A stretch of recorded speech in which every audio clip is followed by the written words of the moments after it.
ఇక America Iran మధ్య యుద్ధం మళ్లీ ముదిరింది. రెండు దేశాలు పరస్పరం దాడులను ఉధృతం చేశాయి. అమెరికా అధ్యక్షుడు ట్రంప్ కీలక వ్యాఖ్యలు చేశారు. ఇరాన్తో కాల్పుల విరమణ ముగిసిందన్నారు. భవిష్యత్తులో ఇరాన్తో చర్చల ప్రసక్తే ఉండదన్నారు. ఇరాన్తో ఎంఓయూ ముగిసిందన్నారు. ట్రంప్ ప్రకటన తర్వాత ప్రపంచవ్యాప్తంగా స్టాక్ మార్కెట్లు కుప్పకూలాయి. భారతీయ మార్కెట్లు కూడా తీవ్రంగా నష్టపోయాయి. 1677 పాయింట్లు నష్టపోయింది సెన్సెక్స్. 516 పాయింట్ల నష్టంతో ముగిసింది నిఫ్టీ. ముడి చమురు ధరలు కూడా భారీగా పెరుగుతున్నాయి. బ్యారెల్ ముడి చమురు ధర $78.73 దాటింది. ట్రంప్ ప్రకటనకు నాటో కూటమి సంపూర్ణ మద్దతు ప్రకటించింది. మరోవైపు అమెరికాకు మద్దతిచ్చే గల్ఫ్ దేశాలను టార్గెట్ చేస్తామని ఇరాన్ హెచ్చరించింది. ఇరాన్ నేతలు దుర్మార్గులని, మోసగాళ్లని విమర్శించారు ట్రంప్. అమెరికా ఇరాన్ పరస్పర దాడులతో గల్ఫ్ దేశాల్లో సైరన్ల మోత మోగుతోంది. అమెరికా దాడులపై తీవ్రంగా మండిపడ్డ టెహరాన్ ప్రతీకార దాడులు మొదలుపెట్టింది. బహ్రెయిన్, కువైట్లో అమెరికాకు చెందిన 85 సైనిక స్థావరాలనే లక్ష్యంగా చేసుకుని క్షిపణులు ప్రయోగించింది. హర్మూజ్ జలసంధిలో వాణిజ్య నౌకలపై దాడులకు ప్రతిస్పందనగా ఇరాన్ వైమానిక రక్షణ వ్యవస్థలు, తీర ప్రాంత నిఘా వ్యవస్థలపై అమెరికా వైమానిక దాడులు చేసింది. దీనిపై ఐఆర్జీసీ తీవ్రంగా స్పందించింది. కాల్పుల విరమణ ఒప్పందాన్ని అగ్రరాజ్యం ఉల్లంఘించిందని ఆరోపించింది. దీనికి తాము కూడా ప్రతీకారం తీర్చుకుంటామని, అందుకే ఈ తాజా ఆపరేషన్ చేపట్టినట్లు వెల్లడించింది. బహ్రెయిన్లోని యుఎస్ 5th ఫ్లీట్, కువైట్లోని అలీ అల్ సలేం ఎయిర్ బేస్ సహా అమెరికాకు జానీకి చెందిన 85 కీలక మిలిటరీ స్థావరాలను టార్గెట్ చేసినట్లు పేర్కొంది. వాటిపై క్షిపణులు, డ్రోన్లను ప్రయోగించినట్లు తెలిపింది. బుషెహర్లో అమెరికా అత్యాధునిక డ్రోన్ MQ-9ను కూల్చేసినట్లు ఐఆర్జీసీ వెల్లడించింది. మరింత సమాచారం మా బ్యూరో చీఫ్ గోపిని అడిగి తెలుసుకుందాం. గోపి, ప్రస్తుతం మిడిల్ ఈస్ట్ లో పరిస్థితులు దిగజారినట్లే కనిపిస్తున్నాయి. ఈ ఎఫెక్ట్ ప్రపంచ దేశాలపై ఎలా ఉండబోతున్నాయి? మరోవైపు శాంతి చర్చలకు మరో ఛాన్స్ లేదు అంటున్నారు. బట్ ఏవైనా దేశాలు ముందుకొచ్చి శాంతి చర్చలు జరిపేందుకు ఏమన్నా ట్రై చేసే ఛాన్స్ ఉందా?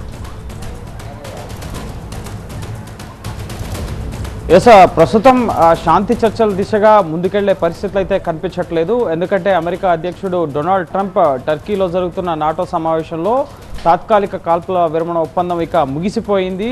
ఇటు ఇరాన్ ఒక దుష్ట దేశం, దాంతో చర్చలు అనవసరం, చర్చలు జరపడం అనేది కాలయాపన, వృధా ప్రయాస అన్న విషయాన్ని ఆయన మాట్లాడడం జరిగింది. దీంతో యుద్ధ తీవ్రత మరింత పెరిగే అవకాశం ఉంది. పశ్చిమాసియా దేశాల్లో యుద్ధ ప్రభావం ఖచ్చితంగా స్పష్టంగా కనిపించే అవకాశం కనిపిస్తోంది. ఎందుకంటే నిన్న జరిపిన దాడుల్లో సుమారు ముఖ్యంగా ఇరాన్కి సంబంధించిన సైనిక స్థావరాలు, అలాగే వ్యూహాత్మక లక్ష్యాలు ఏవైతే ఉన్నాయో వాటిని అమెరికా పూర్తి స్థాయిలో ఛేదించామన్న ధీమాను వ్యక్తం చేస్తుంది. దానికి ప్రతీకారంగా ఇటు ఇరాన్ కూడా ఇటు పశ్చిమాసియా దేశాల్లో ఉన్న అమెరికా సైనిక స్థావరాలు లక్ష్యంగా 85 సైనిక స్థావరాల లక్ష్యంగా వాళ్ళు కూడా ప్రతిదాడులు నిర్వహించడం జరిగింది. దీంతో ముఖ్యంగా ప్రపంచ దేశాలపైన ఈ ప్రభావం, ముఖ్యంగా ఈ 5 నెలలుగా యుద్ధ ప్రభావాన్ని ప్రపంచ దేశాలన్నీ కూడా చూస్తున్నాయి. చమురు ధరలు పెరగడం, తగ్గడం, హార్మోజ్ జలసంధి మూసివేతతోటి రవాణా సమస్యలు, ఇటువంటి అనేక ఇబ్బందులను అనేక ప్రపంచ దేశాలు ఎదుర్కొంటున్నాయి. ప్రధానంగా ఇప్పుడు ఈ సీజ్ఫైర్ వైలేషన్కి సంబంధించిన ఒప్పందం ముగిసిపోయింది అని చెప్పడానికి కూడా హార్మోజ్ జలసంధిగా వస్తున్న వాణిజ్య నౌకలపైన ఇరాన్ దాడులు చేస్తుండడమే దీనికి కారణం అని చెప్పి ట్రంప్ చెప్పడం జరిగింది. సో ఇప్పుడిప్పుడే పరిస్థితులు సద్దుమణుగుతున్నాయి. ముఖ్యంగా చమురు బ్యారెల్ ధర $78 చేరుకున్న పరిస్థితుల్లో $100, $110 వరకు చేరిన చమురు ధర ఈ కాల్పుల విరమణ ఒప్పందం తాత్కాలికంగా కుదిరిన తర్వాత జూన్ 17 నుంచి ఈ ధరలు తగ్గుతూ వస్తున్నాయి. సో ఇమ్మీడియట్గా ఆ ధరలు మళ్ళీ పెరిగిన పరిస్థితి ఉంది. సో ఖచ్చితంగా మళ్ళీ ఈ యుద్ధ తీవ్రత పెరిగితే కనుక హార్మోజ్ జలసంధి పైన, అలాగే ఈ చమురు రవాణా పైన కూడా ఈ ఎఫెక్ట్ కనిపించే అవకాశం కనిపిస్తోంది.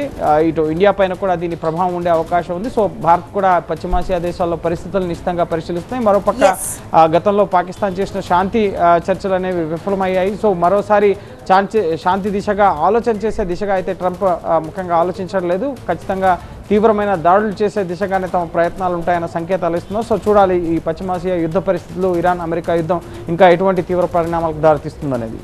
ఎస్ గోపి, ఇది ఈరోజు 5 at 5 బ్రేక్ తర్వాత పొలిటికల్ మిర్చి. చూస్తూనే ఉండండి TV9.